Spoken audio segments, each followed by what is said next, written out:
بسم اللہ الرحمن الرحیم الحمد للہ رب العالمین والصلاة والسلام علی سید الانبیاء والمرسلین محمد وآلہ وصحبہ اجمعین اما بعد وعن کعب بن عجرۃ رضی اللہ تعالی عنہ قال قال رسول اللہ صلی اللہ علیہ وسلم احضر المنبر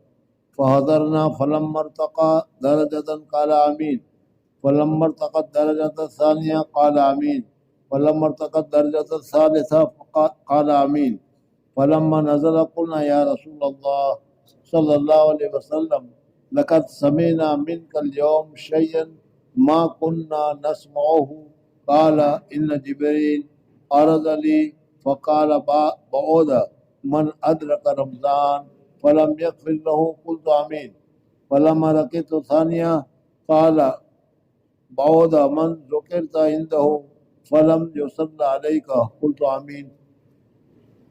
فلما رقيت الثالثة قال بعد من أدرك أبويه الكبر أو أحدهما فلم يدخلاه الجنة قلت آمين رواہ حاکم۔ حضرت کعب بن عجرہ رضی اللہ تعالیٰ عنہ کی حدیث ہے، حضور اقدس صلی اللہ علیہ وسلم جمعہ کے دن جمعہ کا خطبہ دینے کے لیے تشریف لائے، اور پہلے تو حضور صلی اللہ علیہ وسلم نے لوگوں سے اعلان کیا کہ منبر کے قریب ہو جاؤ، تو کہ جو دور تھے وہ بھی قریب ہو گئے، اور پھر حضور اقدس صلی اللہ علیہ وسلم جب منبر پر چڑھنے لگے تو پہلی سیڑھی پر پاؤں رکھا اور فرمایا آمین، دوسری سیڑھی پر پاؤں رکھا اور فرمایا آمین، اور تیسری سیڑھی پر پاؤں رکھا اور فرمایا آمین۔ صحابہ کرام رضوان اللہ تعالیٰ علیہم اجمعین حضور اقدس صلی اللہ علیہ وسلم کو ہر چیز میں بہت غور سے دیکھا کرتے تھے۔ ہم لوگ اپنے اماموں کو، اپنے بڑوں کو دیکھتے ہیں، لیکن جو غور سے دیکھتے ہیں وہ اشکالات کرنے کے لیے، اعتراض کرنے کے لیے دیکھتے ہیں کہ تاکہ کچھ اشکالات کرنے کو مل جائے۔ صحابہ کرام رضوان اللہ تعالیٰ علیہ مجمعین کو حضور اقدس صلی اللہ علیہ وسلم کے ساتھ جو عشق، جو محبت تھا، اور حضور اقدس صلی اللہ علیہ وسلم کو جو کیا ہے اپنے ہدایت کا شرط سمجھ رہے تھے، اس وجہ سے ہر صحابی حضور اقدس صلی اللہ علیہ وسلم کی ہر کاج کو، ہر حرکت کو بہت غور سے دیکھا کرتا تھا۔ حضور اقدس صلی اللہ علیہ وسلم نے سے صحابہ نے پوچھا کہ یا رسول اللہ صلی اللہ علیہ وسلم، آج کے علاوہ بھی تو آپ نے کئی مرتبہ جمعہ کی نماز پڑھائی ہے، آج بھی پڑھائی ہے، آگے بھی پڑھائی تھی، لیکن آج ایک نئی بات ہوئی ہے جو اس سے پہلے کبھی نہیں ہوئی۔ ممبر کے پاس آپ نے ہم لوگوں کو بلایا، اور جب ممبر کے اوپر سیڑھی پر آپ چڑھنے لگے تو چڑھتے چڑھتے آپ نے ایک مرتبہ، دوسری مرتبہ، تیسری مرتبہ آمین آمین آمین کہا۔ یہ ہمیں نئی بات معلوم ہوئی، نیا عمل دیکھا ہم نے۔ حضور اقدس صلی اللہ علیہ وسلم فرمایا کہ تمہاری بات ٹھیک ہے۔ حضرت جبرائیل علیہ السلام ابھی تشریف لائے تھے، اور تشریف لانے کے بعد حضرت جبرائیل علیہ السلام نے، میں نے جیسے پہلی سیڑھی پر قدم رکھا تو ایک بددعا فرمائی کہ جس آدمی کو رمضان جیسا برکتی مہینہ مل جائے کہ جس میں ہر سیکنڈ پر، ہر منٹ پر ہزاروں لوگوں کی مغفرت ہوتی ہے، ایسا زمانہ مل جائے اور وہ آدمی اپنی مغفرت نہ کروائے۔ تو میں نے کہا کہ آمین۔ اب حضرت جبرائیل علیہ السلام کی بددعا ہو اور حضور اقدس صلی اللہ علیہ وسلم کی آمین ہو، تو پھر اس میں دونوں میں دیکھنے کا کیا، قبولیت کے متعلق کیا سوچنے کا۔ اور پھر اس کے ساتھ ساتھ جمعہ کے دن ایک گھڑی ہوتی ہے کہ اس گھڑی میں جس وقت جو دعا کی جاتی ہے اللہ جل جلالہ و منا والہ اس کو قبول فرما لیتا ہے۔ تو ہو سکتا ہے کہ وہ گھڑی کا وقت بھی وہ اگر وہ ہے تو پھر اس قبولیت کے لیے اور اس بددعا سے ڈرنے کے لیے ہمیں بہت ہی زیادہ اہتمام کرنا چاہیے۔ اس میں حضور اقدس صلی اللہ علیہ وسلم نے فرمایا کہ رمضان جیسا مبارک مہینہ ملے کہ جس کی ہر سیکنڈ میں، ہر لمحے میں، ہر منٹ میں اللہ تبارک و تعالیٰ ہزاروں کی مغفرت فرماتا ہے۔ جو آدمی ذرا سا مغفرت کی طرف متوجہ ہوا، جس آدمی کے دل میں ذرا سا بھی خیال آیا کہ میری مغفرت ہونی چاہیے، جس آدمی کو ذرا سا بھی خیال آیا کہ میرے گناہ معاف ہو جانے چاہیے، اور اس نے اللہ تبارک و تعالیٰ سے کہا، اسی وقت اللہ تبارک و تعالیٰ اس کے گناہ کو معاف فرما دیتے ہیں، اور اسی وقت اللہ تبارک و تعالیٰ اس کی مغفرت فرما دیتے ہیں۔ تو ایسے مبارک اور ایسے قیمتی وقت میں بھی جو آدمی اپنی مغفرت کی طرف توجہ نہ کرے، جو اپنے کیا ہے مغفرت کے سامان کو تیار نہ کرے اور مغفرت کی طرف متوجہ نہ ہو، تو ایسے آدمی کی ہلاکت کے لیے اور کیا چاہیے؟ حضور صلی اللہ علیہ وسلم کی بددعا اور حضرت جبریل علیہ السلام کا فرمانا اس کے لیے کافی۔ بزرگوں اور دوستوں، اللہ تبارک و تعالیٰ کا شکر ہے، الحمدللہ، اللہم لک الحمد کلہ و لک الشکر کلہ، کہ اللہ تبارک و تعالیٰ نے ہمیں توفیق عطا فرمائی ہے اور ہم رمضان کی قدر کچھ نہ کچھ قدر کرتے ہیں، کچھ نہ کچھ قدر جانتے ہیں، اور مزید میں تشریف فرما بھی ہے۔ یہ خالص اللہ تبارک و تعالیٰ کا فیض ہے، اللہ تبارک و تعالیٰ کا فضل ہے، اللہ تبارک و تعالیٰ کا کرم ہے، اللہ تبارک و تعالیٰ کا احسان ہے۔ اگر اللہ جل جلالہ عالم نہیں چاہتا تو ہم بھی ہمارے دوسرے بھائیوں کی طرح پتہ نہیں کہاں ہوتے۔ اس وجہ سے ہم اللہ تبارک و تعالیٰ کا شکر ادا کرتے ہیں، اور اپنے دوسرے مسلم بھائیوں کے متعلق دیکھتے ہیں کہ ابھی بہت سارے ہمارے مسلمان بھائی جو ہیں، تم بازاروں میں جا کر دیکھو تو وہاں بازاروں میں لگے ہوئے ہوں گے، گناہ میں پڑے ہوئے ہوں گے، برائی میں پڑے ہوئے ہوں گے، جھگڑے میں پڑے ہوئے ہوں گے، اور پتہ نہیں کس کس کام میں پڑے ہوئے ہوں گے۔ ایسے آدمی کے اوپر تو رمضان کب آیا اور رمضان کب گیا یہ بھی ان کو تو پتہ نہیں چلتا۔ تو حضور اکرم صلی اللہ علیہ وسلم نے ایسے آدمی کے لیے کہ جن کو رمضان کے جیسا مبارک مہینہ ملے اور اپنی مغفرت کا کوئی کام نہ کرا سکے، نہ تراویح پڑھے، نہ قرآن پڑھے، نہ تسبیح پڑھے، نہ مسجد میں جائے، نہ روزہ رکھے، نہ نفلیں پڑھے، نہ کچھ کرے، اور پورا رمضان اسی طریقے سے گزر جائے، تو حضور اکرم صلی اللہ علیہ وسلم نے ایسے لوگوں کے لیے بددعا فرمائی ہے۔ جبریل نے دعا کی اور حضور اکرم صلی اللہ علیہ وسلم نے آمین کی۔ اس وجہ سے اس دعا کے قبول ہونے میں کیا چیز باقی رہ جاتی ہے۔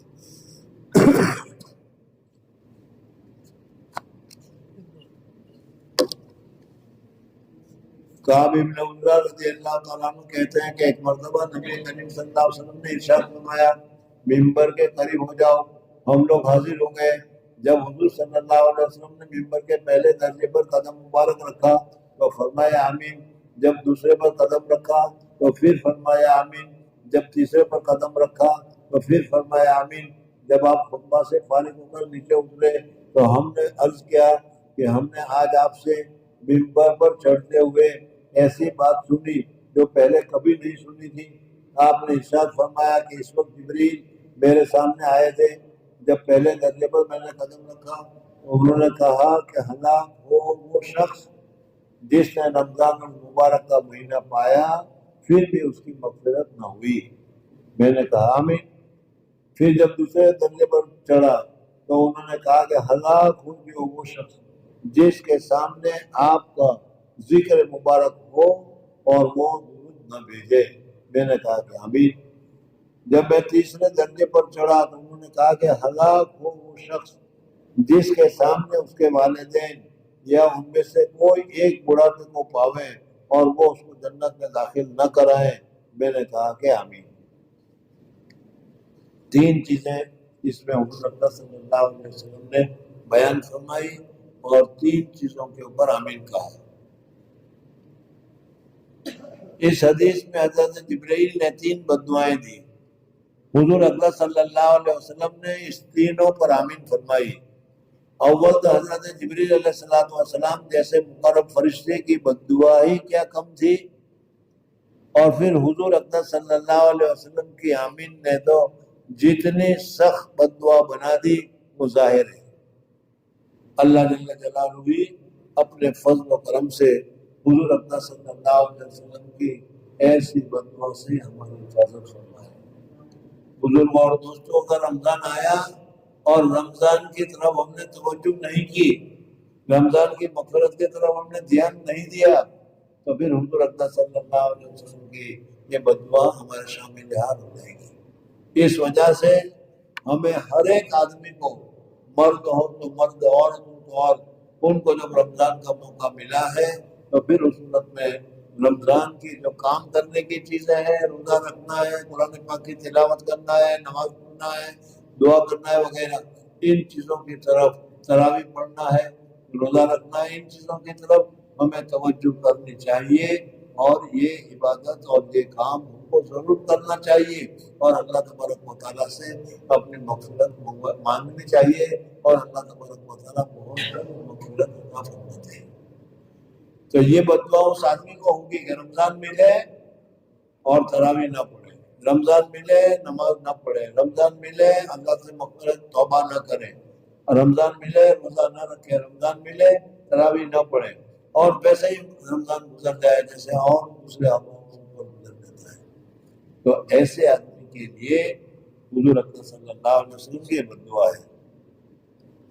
اول وہ شخص جس پر رمضان المبارک گزر جائے اور اس کی بخشش نہ ہو، یعنی رمضان المبارک جیسا خیر اور برکت کا زمانہ بھی غفلت اور معاصی میں گزر جائے کہ رمضان المبارک میں مغفرت اور اللہ جل شانہ کی رحمت بارش کی طرح برستی ہے، پر جس شخص پر رمضان المبارک کا مہینہ بھی اسی طرح گزر جائے کہ اس کو بدعمالیوں اور کوتاہیوں کی وجہ سے وہ مغفرت سے محروم رہے، تو اس کی مغفرت کے لیے اور کون سا وقت ہوگا، اور اس کی ہلاکت میں کیا تعامل ہے۔ اور مغفرت کی صورت یہ ہے کہ رمضان کے جو کام ہے اس کام میں آدمی مشغول ہو جائے، اس کام میں متوجہ ہو جائے، یعنی رمضان کا مہینہ آیا، اب روزہ کی تیاری کرنا شروع کر دے، روزہ رکھنے کے وقت میں روزہ رکھے، رات کو تراویح کا وقت آتا ہے تو تراویح پڑھے، قرآن پاک کی تلاوت کا وقت آتا ہے تو تلاوت کریں۔ تو یہ جو رمضان کے کام ہے، اس کام میں اگر آدمی متوجہ ہو جاتا ہے، مشغول ہو جاتا ہے، تو اللہ جل جلالہ گویا کہ اس نے رمضان کی قدر کی، رمضان کی طرف متوجہ ہوا، اس وجہ سے اللہ جل جلالہ اس کی مغفرت فرماتے ہیں۔ اور جنہوں نے نہ نماز کی طرف توجہ کی، نہ فرائض کی طرف توجہ کی، نہ نوافل کی طرف توجہ کی، نہ تراویح پڑھی، نہ نماز پڑھی، نہ روزہ رکھا، نہ کچھ کیا، جو کام کر رہا تھا پہلے وہ اس کام میں لگا رہا ہے، پتہ ہی نہیں چلا کہ رمضان کب آیا اور کب ختم ہو گیا۔ تو ایسے آدمی کے لیے حضور اکرم صلی اللہ علیہ وسلم کی یہ بد دعا لگ جائے گی اور وہ آدمی ہلاک ہو جائے گا۔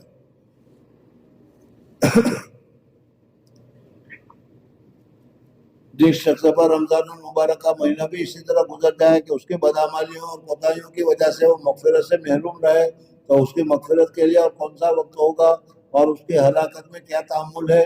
اور مغفرت کی صورت یہ ہے کہ رمضان المبارک کے جو کام ہیں، یعنی روزہ، تراویح، ان کو نہایت اہتمام سے ادا کرنے کے بعد ہر وقت کثرت کے ساتھ اپنے گناہوں سے توبہ اور استغفار کریں۔ اس دعا میں حضور اکرم صلی اللہ علیہ وسلم نے 3 آدمیوں کے اوپر بد دعا فرمائی ہے۔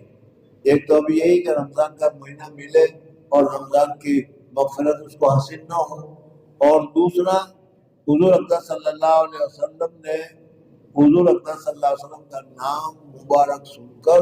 ہمیں درود پڑھنا چاہیے، صلی اللہ علیہ وسلم کہنا چاہیے۔ تو جو آدمی حضور اکرم صلی اللہ علیہ وسلم کا نام مبارک سن کر درود نہیں پڑھتا،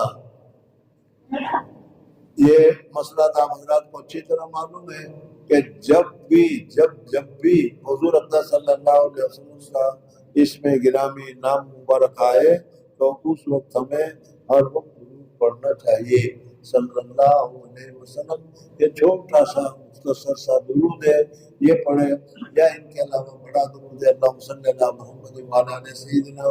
محمد، یہ پڑھے. بہرحال درود پڑھنا چاہیے. حضور صلی اللہ علیہ وسلم کے جو ہمارے پر انعامات ہیں، حضور اکرم صلی اللہ علیہ وسلم کے ہمارے پر جو احسانات ہیں، حضور اکرم صلی اللہ علیہ وسلم کی جو ابھی ہمیں آگے چل کر بھی ضرورت پڑنے والی ہے، اور حضور اکرم صلی اللہ علیہ وسلم نے اپنی جان کو جوخم میں ڈال کر، حضور اکرم صلی اللہ علیہ وسلم نے اپنی جان کو قربان کر کے دین اسلام کو پھیلایا. اگر حضور اکرم صلی اللہ علیہ وسلم اس وقت دین اسلام کو نہ پھیلاتے تو آج تک ہمارے پاس یہ دین نہ آتا، اور ہم بھی پتہ نہیں کون سی کیا ہے چیز کو عبادت میں لگے ہوئے ہوتے. تو یہ حضور اکرم صلی اللہ علیہ وسلم کے انعامات اور احسانات ہیں. اس وجہ سے جب بھی حضور اکرم صلی اللہ علیہ وسلم کا نام مبارک آئے یا سنے تو مختصر سے صلی اللہ علیہ وسلم. یہاں پر بدعا کی گئی ہے. حضرت جبریل کہتے ہیں کہ جس نے آپ کا نام سنا اور سننے کے بعد اس نے آپ کے نام پر درود نہیں پڑھا تو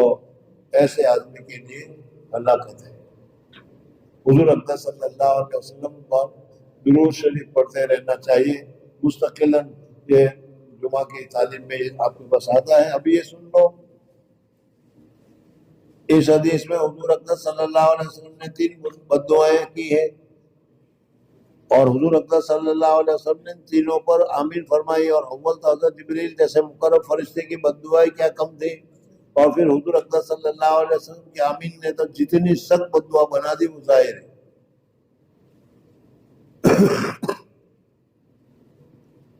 در منصور کے بعض روایت سے معلوم ہوتا ہے کہ خود جبریل علیہ السلام نے حضور اکرم صلی اللہ علیہ وسلم سے کہا کہ آمین کہو. یعنی حضرت جبریل علیہ السلام نے بددعا کی اور جبریل نے حضور اکرم صلی اللہ علیہ وسلم سے کہا کہ آپ آمین کہیے. تو حضور صلی اللہ علیہ وسلم کا یہ آمین کہنا جبریل کے کہنے کی وجہ سے ہوا، اور پھر اس صورت میں اور زیادہ کیا ہے ڈرنے کی بات ہے اور زیادہ سختی کی بات ہے. اول وہ شخص جس پر رمضان المبارک گزر جائے اور اس کی بخشش نہ ہو، یعنی رمضان المبارک جیسا خیر و برکت کا زمانہ بھی غفلت اور معاصی میں گزر جائے، کہ رمضان المبارک میں مغفرت اور اللہ جل شانہ کی رحمت بارش کی طرح برستی ہے. بس جس شخص پر رمضان المبارک کا مہینہ بھی اسی طرح گزر جائے کہ اس کی بدعمالیوں اور کوتاہیوں کی وجہ سے وہ مغفرت سے محروم ہے، تو اس کی مغفرت کے لیے اور کون سا وقت ہوگا، اور وہ اس کی ہلاکت میں کیا تعامل ہے. اور مغفرت کی صورت یہ ہے کہ رمضان المبارک کے جو کام ہیں یعنی روزہ تراویح، ان کو نہایت اہتمام سے ادا کرنے کے بعد ہر وقت کثرت کے ساتھ اپنے گناہوں سے توبہ اور استغفار کریں. دوسرا شخص جس کے لیے بددعا کی گئی ہے وہ ہے کہ جس کے سامنے نبی کریم صلی اللہ علیہ وسلم کا ذکر مبارک ہو اور وہ درود نہ پڑھے. اور بھی بہت سی روایت میں یہ مضمون وارد ہوا ہے. اسی وجہ سے بعض علماء کے نزدیک جب بھی نبی کریم صلی اللہ علیہ وسلم کا ذکر مبارک ہو تو سننے والوں پر درود شریف کا پڑھنا واجب ہے. اس مسئلے میں اختلاف ہے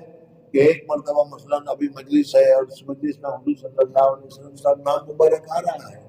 تو آپ نے ایک مرتبہ صلی اللہ علیہ وسلم پڑھ لیا، اب اس کے بعد پھر دوسری مرتبہ نام آئے، تیسری مرتبہ نام آئے، چوتھی مرتبہ نام آئے اور نہ پڑھو تو چلے گا، اس لیے کہ آپ نے ایک مرتبہ پڑھ لیا ہے. لیکن بعض دوسرے علماء کہتے ہیں کہ نہیں، جتنی مرتبہ حضور اکرم صلی اللہ علیہ وسلم کا نام آئے اتنی مرتبہ درود پڑھنا لازم ضروری ہے. حضرت شیخ نور اللہ مرتضی اس مسئلے کو یہاں پر ذکر کرتے ہیں. اسی وجہ سے بعض علماء کے نزدیک جب بھی نبی کریم صلی اللہ علیہ وسلم کا ذکر مبارک ہو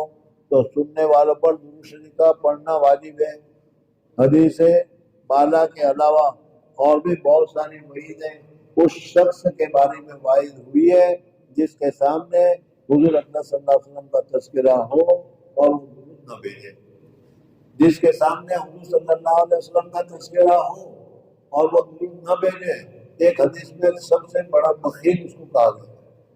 اور بھی حضور صلی اللہ علیہ وسلم کو درود نہ پڑھنے کی بہت ساری وجہیں بتائی گئی ہے۔ جس حدیث میں ان کو شقی، بخیل تر لوگوں میں شمار کیا گیا ہے، نیز جفاکار، جنت کا راستہ بھولنے والا، حتیٰ کہ جہنم میں داخل ہونے والا اور بددین تک فرمایا ہے۔ یہ بھی وارد ہوا ہے کہ وہ نبی کریم صلی اللہ علیہ وسلم کا چہرہ انور نہ دیکھے گا۔ موقف علماء نے ایسی روایت کی تعویل فرمائی ہو، مگر اس سے کون انکار کر سکتا ہے کہ درود شریف نہ پڑھنے والے کے لیے آپ کے ظاہری ارشادات اس قدر سخت ہیں کہ ان کا تحمل دشوار ہے، اور کیوں نہ ہو کہ آپ کے احسانات امت پر اس سے کہیں زیادہ ہے کہ تحریر و تقریر ان کا احساس کر سکے۔ اس کے علاوہ آپ کے حقوق امت پر اس قدر زیادہ ہیں کہ ان کو دیکھتے ہوئے درود شریف نہ پڑھنے والوں کے حق میں ہر وعید اور تنبیہ بجا اور موضوع معلوم ہوتی ہے۔ خود درود شریف کے فضائل اس قدر ہے کہ ان سے محرومی مستقل بدنصیبی ہے۔ اس سے بڑھ کر کیا فضیلت ہوگی کہ جو شخص نبی کریم صلی اللہ علیہ وسلم پر ایک مرتبہ درود بھیجے تو حق تعالی جل شانہ اس پر 10 مرتبہ رحمت بھیجتے ہیں۔ ایک مرتبہ ہم درود پڑھیں اور حضور صلی اللہ علیہ وسلم پر ایک مرتبہ درود بھیجیں، لیکن ہمارے اس ایک مرتبہ پر اللہ تبارک و تعالی ہمارے پر 10 رحمتیں نازل فرماتے ہیں۔ بزرگوں اور دوستوں، اللہ تبارک و تعالیٰ کی تو ایک رحمت سے بھی بیڑا پار ہو سکتا ہے، لیکن جب اللہ تبارک و تعالیٰ کی طرف سے 10 رحمتیں نازل ہو رہی ہوں، 10 رحمتیں ہمارے اوپر متوجہ ہو رہی ہوں، 10 رحمتیں ہمیں مل رہی ہو، تو یہ کتنی بڑی سعادت کی بات ہے۔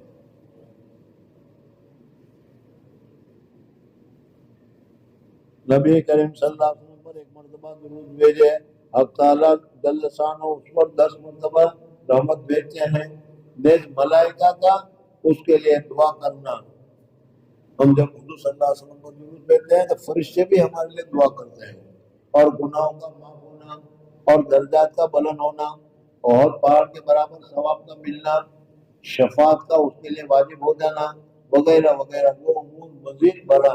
نیز اللہ جل شانہ کی رضا، اس کی رحمت اور اس کے غصے سے امان، قیامت کے ہول سے نجات، مرنے سے قبل جنت میں اپنے ٹھکانے کا دیکھ لینا وغیرہ بہت سارے وعدے ہیں جو درود شریف کی خاص مقداروں پر مقرر فرمائے گئے ہیں۔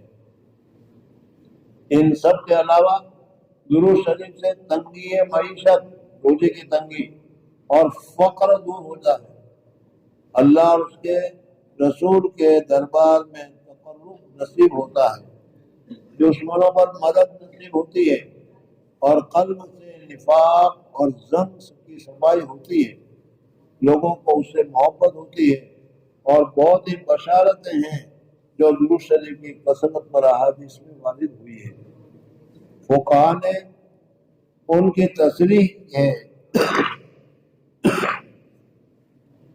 کہ ایک مرتبہ عمر بھر میں درود شریف کا پڑھنا یہ عملاً فرض ہے۔ اللہ تبارک و تعالیٰ نے قرآن پاک میں فرمایا ان اللہ و ملائکتہ یصلون علی النبی یا ایھا الذین آمنوا صلوا علیہ۔ اس وجہ سے زندگی میں ایک مرتبہ درود پڑھنا ہر مسلمان کے پر فرض ہے، لازم ہے۔ بزرگوں اور دوستوں، آج کل کے زمانے میں تعلیم کی سہولت اور توسیع کی وجہ سے الحمدللہ ہمارے چھوٹے چھوٹے بچے بھی درود شریف کو پڑھتے ہیں اور اس کو جانتے ہیں۔ آج سے 100-150 سال پہلے کی حالت کا اندازہ لگاؤ تو اس وقت علم اتنا وسیع مقدار میں پھیلا ہوا نہیں تھا، لوگ جانتے بھی نہیں تھے، اور بہت سارے حضرات کو تو کیا ہے یہ بھی معلوم نہیں تھا کہ درود شریف بھی پڑھنا ہے یا نہیں۔ ہم لوگوں کے یہاں کے جو لوگ ہیں جو جہالت میں رہے ان کو سامنے رکھ کر میں کہتا ہوں، اس وجہ سے خود بھی درود پڑھو اور درود پڑھ کر اپنے آبا اور اجداد کو بھی اصالہ ثواب کرو کہ ان کے نامہ اعمال میں بھی یہ درود پہنچے، یہ عبادتیں پہنچے. ہمارے دادا اور دادا اور سکر دادا اور جو سب سے پہلے مسلمان ہوئے ہیں ان کو ہماری طرح آج کی انٹرنیٹ کی جو سہولت ہے بہرحال اس وجہ سے اصالہ ثواب کرنا چاہیے، ان کے لیے بھی بھیجنا چاہیے. جو درود شریف کی کثرت حدیث میں وارد ہوئی ہے فقہا نے اس کی تصریح کی ہے. ایک مرتبہ عمر بن میں درود شریف کا پڑھنا عملاً فرض ہے اور اس پر علماء مذہب کا اتفاق ہے. البتہ اس میں اختلاف ہے کہ جب نبی کریم صلی اللہ علیہ وسلم کا ذکر مبارک ہو ہر مرتبہ درود شریف کا پڑھنا واجب ہے یا نہیں. بعض علماء کے نزدیک ہر مرتبہ درود شریف کا پڑھنا واجب ہے اور دوسرے بعض کے نزدیک ہر مرتبہ پڑھنا مستحب ہے. بہرحال درود شریف کا بھی خاص طور پر اہتمام کرنے کی ضرورت ہے اور ان دنوں میں بھی چلتے پھرتے کام کرتے ہوئے منہ سے تو قابو کرنا نہیں ہوتا. اس وجہ سے کیا ہے درود شریف پڑھتے رہنا چاہیے. تیسرا شخص کہ جس کے لیے حضور اکرم صلی اللہ علیہ وسلم نے بددعا فرمائی اور وہ ہے کہ اس کو باپ یا ماں بڑی عمر کی حالت میں والد صاحب یا بڑی عمر کی حالت میں والدہ یا دونوں ملے، یعنی ان کو باپ کی بھی حیات اور زندگی ملی، ماں کی بھی زندگی ملی اور دونوں بوڑھے ہو گئے خدمت کے محتاج. ایسے وقت میں لڑکے کو باپ اور ماں کی خدمت کرنی چاہیے. ماں محتاج ہے، باپ محتاج ہے، لیکن ہم اس کی طرف توجہ نہیں کرتے تو یہ کتنا بڑا گناہ کر رہے ہیں، کتنی بڑی نقصان کر رہے ہیں، اس کو حدیث پاک میں اس میں ذکر کیا گیا ہے. تیسرے وہ شخص کہ جس کے بوڑھے والدین میں سے دونوں یا ایک موجود ہو اور وہ ان کی اس قدر خدمت نہ کرے کہ جس کی وجہ سے جنت کا مستحق ہو جائے. ماں باپ کی خوب خدمت کرے، راضی کر لے، ماں کی خدمت کرے، ماں کو خوش کر دے، باپ کی خدمت کرے، باپ کو خوش کرے. جب یہ ماں یا باپ خوش ہو جائیں گے تو خوش ہونے کے ساتھ جب وہ دعا کریں گے اللہ تبارک و تعالیٰ ہم کو جنت میں حقدار بنا دیں گے اور جنت میں ہم کو داخل کر دیں گے. اس وجہ سے ماں باپ کا خاص طور پر بڑھاپے میں ماں باپ کا زیادہ اہتمام کرنے کی ضرورت ہے. بڑھاپے میں آدمی ویسے بھی کمزور پڑ جاتا ہے، تحمل اور برداشت کی طاقت بھی کم ہو جاتی ہے. ایسے وقت میں اگر ہم اپنے ماں باپ کی طرف رعایت نہیں کریں گے، ماں باپ کی طرف دھیان نہیں دیں گے، ماں باپ کی اگر خدمت نہیں کریں گے تو ماں باپ کو دل میں صدمہ ہوگا اور ماں باپ کا دل دکھانا یہ ایک مستقلاً کیا ہے کارن ہے، مستقلاً وجہ ہے جو آدمی کو جہنم میں لے جاتا ہے. اس وجہ سے اگر کسی کو والدین کی نعمت ملی ہوئی ہے، دونوں ملی ہوئی ہے، یا والد ہے یا والدہ ہے. تیسرا وہ شخص ہے جس کے بوڑھے والدین میں سے دونوں یا ایک موجود ہو اور وہ اس کی اس قدر خدمت نہ کرے کہ جس کی وجہ سے جنت کا مستحق ہو جائے. والدین کے حقوق کی بھی بہت سی احادیث میں تاکید آئی ہے. علماء نے اس کے حقوق میں لکھا ہے کہ مباح امور میں ان کی اطاعت ضروری ہے. نیز یہ بھی لکھا ہے کہ ان کی بے ادبی نہ کرے، تکبر سے پیش نہ آئے اگرچہ وہ مشرک ہو، اپنی آواز کو ان کی آواز سے اونچی نہ کرے. دیکھو والدین کا کتنا احترام کرنے کا حکم دیا گیا ہے. بتایا گیا ہے کہ ان کے حکم میں لکھا ہے مباح امور جو بھی ہے اس میں ان کے اطاعت کرنا، ان کی بات کو ماننا ضروری ہے. نیز یہ بھی لکھا ہے کہ ان کی بے ادبی نہ کرے، تکبر سے پیش نہ آئے اگرچہ وہ مشرک ہو تو بھی، یعنی اگر تمہارے ماں باپ مشرک کافر مشرک ہیں تو بھی کافر مشرک ہونے کی وجہ سے اس کو بے ادبی کرنا جائز نہیں. کافر مشرک ہونے کی وجہ سے وہ خدمت سے محروم ہو جائیں گے، نہیں بلکہ کرنی چاہیے. حضرت اسما رضی اللہ تعالیٰ عنہ حضور حضرت ابوبکر صدیق رضی اللہ تعالیٰ عنہ کی دوسری بیٹی تھی، ان کی والدہ مکہ مکرمہ میں تھی اور وہ کافر تھی، مسلمان نہیں ہوئی تھی، اس لیے مدینہ نہیں آئی۔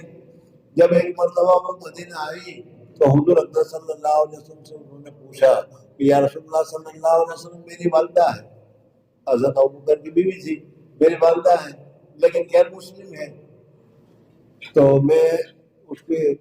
نصرت کروں، مدد کروں، اعانت کروں؟ حضور اکرم صلی اللہ علیہ وسلم نے فرمایا کہ ہاں ضرور اس کی نصرت کرو، مدد کرو۔ تو ماں باپ کافر ہوں تو بھی اس کی بے ادبی کرنا، بے عزتی کرنا جائز نہیں ہے۔ تو مسلمان ہونے کے اس حالت میں تو ماں باپ کی بے عزتی کرنا، تکبر کرنا، ڈانٹنا، ڈپٹنا، ماں باپ کی خیال نہ رکھنا، یہ کتنا زیادہ برا ہے۔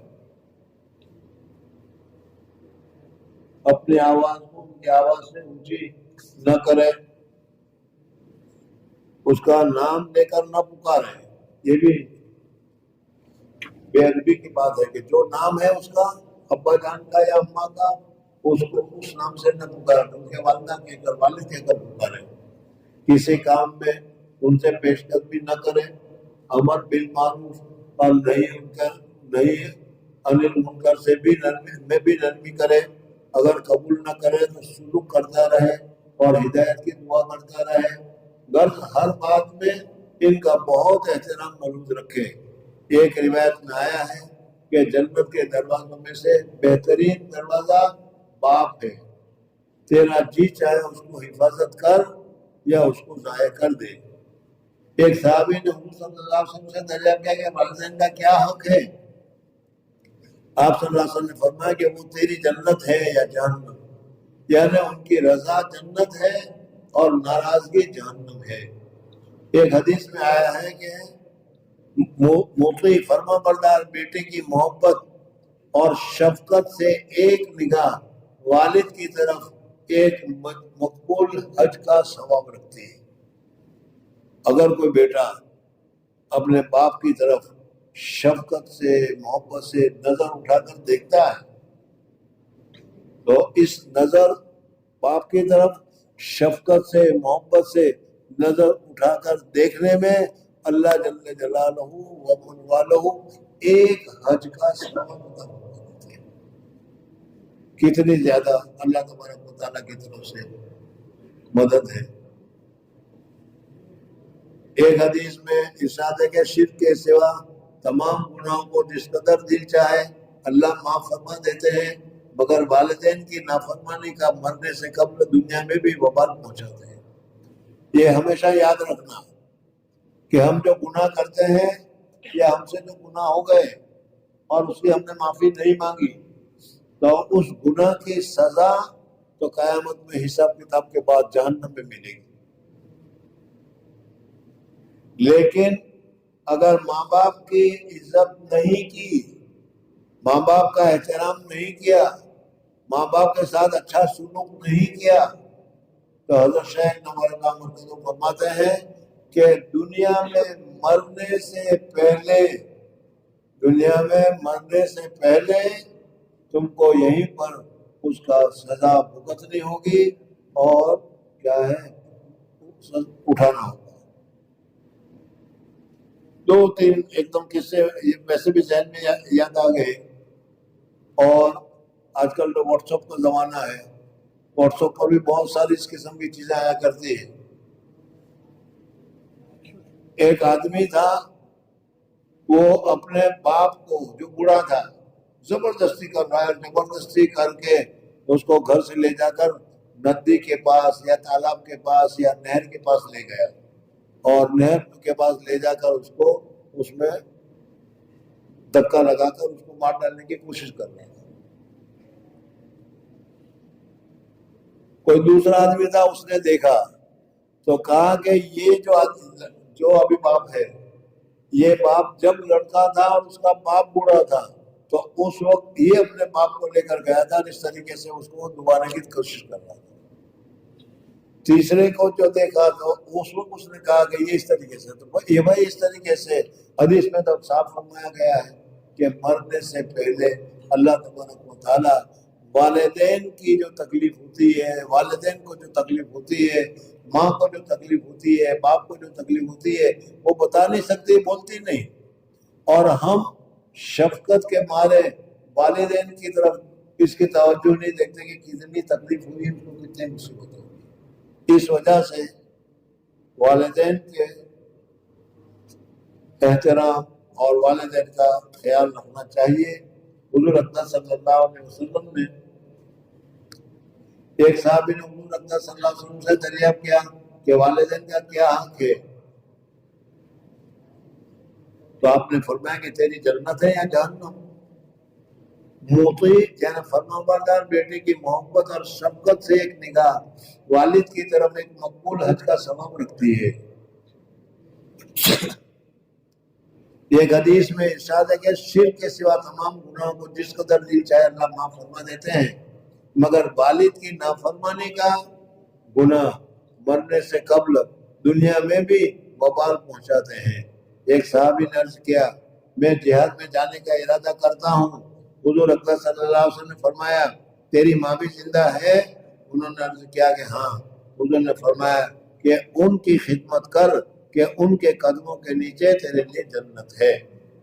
ایک حدیث میں آیا ہے کہ اللہ کی رضا باپ کی رضا میں ہے اور اللہ کی ناراضگی باپ کی ناراضگی میں ہے، اور یہ بھی بہت سی روایت میں اس کا اہتمام اور فضل وارد ہوا ہے۔ جو لوگ کسی غفلت سے اس میں کوتاہی کر چکے ہیں اور اب ان کے والدین موجود نہیں، حضرت شیخ نور اللہ کا تو فرماتا ہے کہ دیکھو، ماں باپ کی خدمت کرنا، ماں باپ کا احترام کرنا، ماں باپ کے کیا ہے دل کو دکھانا، یہ بہت بڑا گناہ ہے۔ لیکن جوانی کے جوش میں آ کر یا کیا ہے کسی اور وجہ سے کبھی نہ کبھی ہم سے ایسا ہو جاتا ہے، لیکن جیسا میں نے کہا کہ ہم کرتے ہیں لیکن کیا ہے ہمیں احساس نہیں ہوتا، اور جب احساس ہوتا ہے اس وقت اللہ تبارک و تعالیٰ کی طرف سے وہ کیا ہے عذاب یا تکلیف آنی شروع ہو جاتی ہے۔ اس وجہ سے اگر ہمیں اس قسم کی کوئی پریشانی لاحق ہو رہی ہے تو غور کرو کہ ہم نے والدین کی خدمت میں کچھ کمی کی ہے کیا، اور اگر والدین حیات ہو تو ان سے معافی مانگو، والدین حیات ہے تو ان کی خدمت میں متوجہ ہو جاؤ، لیکن اگر والدین انتقال فرما چکے ہوں تو اس کے متعلق حضرت شیخ فرماتے ہیں، اور فضل وارد ہوا ہے جو لوگ کسی غفلت سے اس میں کوتاہی کر چکے ہیں اور اب ان کے والدین موجود نہیں، شریعت مطہرہ میں اس کی تلافی بھی موجود ہے۔ ایک حدیث میں ارشاد ہے کہ جس شخص کے والدین اس حالت میں مر گئے ہوں کہ وہ ان کی نافرمانی کرتا ہو تو ان کے لیے کثرت سے دعا اور استغفار کرنے سے مطیع اور فرمانبردار شمار ہوتا ہے۔ اگر اب احساس ہو کہ میں نے والدین کی خدمت نہیں کی، کوتاہی کی، تو والدین کے قبرستان میں والدین کی قبر پر جائے، احسان ثواب کرے، دعائے مغفرت کرے، تو اس طرح کثرت کے ساتھ کرے۔ ہر ہفتے میں اگر کوئی آدمی والد کی قبر پر جاتا ہے، شرم آتی ہے بار مرتبہ، تو بیٹے کو یہ بھی پتہ نہیں ہوتا کہ اس کے والد کی قبر کہاں ہے۔ ہر ہفتے جانے کی بات تو دوسری رہی، کبھی توجہ ہی نہیں کرتا۔ تو اس وجہ سے کیا ہے اگر کوئی والدین کی غلطی ہو رہی تھی ہم سے تو اس صورت میں والدین کے لیے دعائیں مغفرت کرنا چاہیے، ایثار ثواب کرنا چاہیے۔ ایثار ثواب اور دعائیں مغفرت کرنے کی وجہ سے وہ لڑکا مطیع اور فرمانبردار میں شامل ہوگا۔ ایک دوسرے حدیث میں والدہ کی بہترین بھلائی باپ کے بعد اس کے ملنے والوں سے حسن سلوک ہے۔ ایک بھی دوسری بات ہے کہ والد نہیں ہے تو والد کے جو دوست احباب ہیں وہ تو دنیا میں موجود ہے، اگر والد کے دوست احباب موجود ہیں تو پھر والد کے نہ ہونے کی شکل میں والد کے جو دوست احباب ہیں ان کے ساتھ اچھا سلوک رکھنا چاہیے، اچھا معاملہ رکھنا چاہیے۔ تو یہ ساری چیزیں ہیں کہ جس کی حضور اکرم صلی اللہ علیہ وسلم نے ہمیں تعلیم دی ہے۔ اور بزرگوں اور دوستوں، اس وقت ہم نے اپنے والدین کو تکلیف دی ہے، اس وقت اگر ہم نے اپنے والدین کو پریشان کیا ہے تو مرنے سے پہلے خود ہماری اولاد ہم کو پریشان کرے گی۔ اس وجہ سے والدین کا احترام کرنا ضروری ہے۔ بہرحال اس حدیث میں 3 چیزیں بتائی گئی ہیں۔ پہلا تو یہ بتایا گیا کہ حضور اقدس صلی اللہ علیہ وسلم نے فرمایا کہ جس آدمی نے کیا بھول گئے، اب بھی بھول گئے، پہلے قدم پر یعنی پہلی سیڑھی پر قدم رکھا تو فرمایا کہ ہلاک ہو جیو وہ شخص کہ جس کے رمضان اور مبارک جیسا مہینہ ملے اور اپنی مغفرت نہ کرائے۔ دوسری سیڑھی پر قدم رکھا تو فرمایا کہ ہلاک ہو جو ہے وہ شخص کہ جس کے والدین کیا ہے بڑی عمر کے ہو اور تو دونوں میں سے کوئی ایک ملے اور وہ اس کی خدمت کر کے جنت حاصل نہ کرے، اور یہ تیسری چیزیں بتائی۔ بہرحال یہ چیزوں کو آج ہی سے ہمیں طے کرنا ہے کہ اگر ہم سے کوتاہی ہو گئی ہے تو والدین کے لیے دعائے مغفرت کا اہتمام کریں۔ ویسے بھی والدین کے لیے دعائے مغفرت کا تو اہتمام کرنا ہی چاہیے، اور اگر ہم سے کوتاہی ہوئی ہے ان کی خدمت میں تو بہت ہی اہتمام کے ساتھ استغفار کے ساتھ ساتھ ایصال ثواب کا بھی معاملہ کرنا چاہیے۔ اور اس وقت اب دعا کا وقت ہے، آپ حضرات دعا کریں، والدین کے لیے بھی دعا کریں، ہمارے لیے بھی دعا کریں۔ دیکھو بھائی، آج پہلا عشرہ ختم ہو گیا، ختم ہو رہا ہے، اور مغرب کے بعد سے دوسرا عشرہ شروع ہوگا۔ پہلا عشرہ مغفرت کا تھا، پتہ نہیں اتنی مغفرت ہوتی رہی، اتنی مغفرت ہوتی رہی، اس میں ہمارا نمبر لگا کے نہیں۔ اب دوسرا جو ہے وہ رحمت کا عشرہ آیا ہے، اللہ تبارک و تعالیٰ کی طرف سے رحمت ہی رحمت نازل ہوتی رہے گی۔ کون کتنی حاصل کرتا ہے یہ اس دوسرے عشرے میں ہوگا۔ تو اس وجہ سے اگر پہلے عشرے میں ہم سے کوتاہی ہو گئی ہے تو تلافی ابھی دوسرے عشرے میں ممکن ہے۔ اس وجہ سے دوسرے عشرے میں اور زیادہ محنت کرو اور زیادہ کوشش کرو۔ اللہ تبارک و تعالیٰ مجھے اور آپ کو زیادہ سے زیادہ رمضان کی قدر کرنے کی توفیق عطا فرمائے۔ 10 دن جلدی سے ختم ہو گئے، دوسرے 10 دن بھی اسی طریقے سے جلدی سے ختم ہو جائیں گے، بلکہ ہمیشہ تجربہ یہ ہوا ہے کہ پہلے 10 دن ذرا دیر سے ختم ہوتے ہیں اور دوسرے 10 دن اس کے مقابلے میں بہت جلدی، اور تیسرے 10 دن تو اور جلدی ختم ہو جاتے ہیں۔ اس وجہ سے ہمارے علماء کہتے ہیں کہ رواں دواں اور پراں، رواں دواں اور پراں، تیسرا عشرہ تو فٹافٹ عید کی تیاری میں اور بہت سارے کاموں میں وہ تو نکل جاتا ہے، پہلا عشرہ وہ بھی پورا ہو گیا، اور یہ دوسرا جو ہے وہ بھی بہت جلدی پورا ہو جائے گا۔ اس لیے آج سے طے کر لو کہ اگر ہم نے تہجد نہیں پڑھی، اس عشرے میں تہجد پڑھنی ہے۔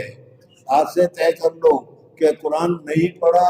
ہمیں قرآن پڑھنا ہے۔ آج سے طے کر لو کہ ہم نے کیا ہے اور نماز کو تکبیر تحریمہ کے ساتھ ادا کرنا ہے، اور اس طریقے سے کچھ نہ کچھ جب تک ہم اپنے آپ طے نہیں کریں گے وہاں تک ہم آگے نہیں بڑھیں گے۔ اس وجہ سے ہمیں کوشش کرنی چاہیے۔ اللہ تعالیٰ مجھے اور آپ کو عشرہ شانیہ پوری قدر و قیمت کے ساتھ وصول کرنے کی سعادت اور توفیق نصیب فرمائے۔ سبحان اللہ و بحمدہ، سبحانک اللہم و بحمدک، نشہد ان لا الہ الا انت، نستغفرک و نتوب الیک۔ دعا کرو بھائی، 10 منٹ ہے ابھی گروپ افطار میں، اس لیے دعا کرو۔ دعا میں اس وقت جو بھی دعا کی جاتی ہے بہت قبول ہوتی ہے۔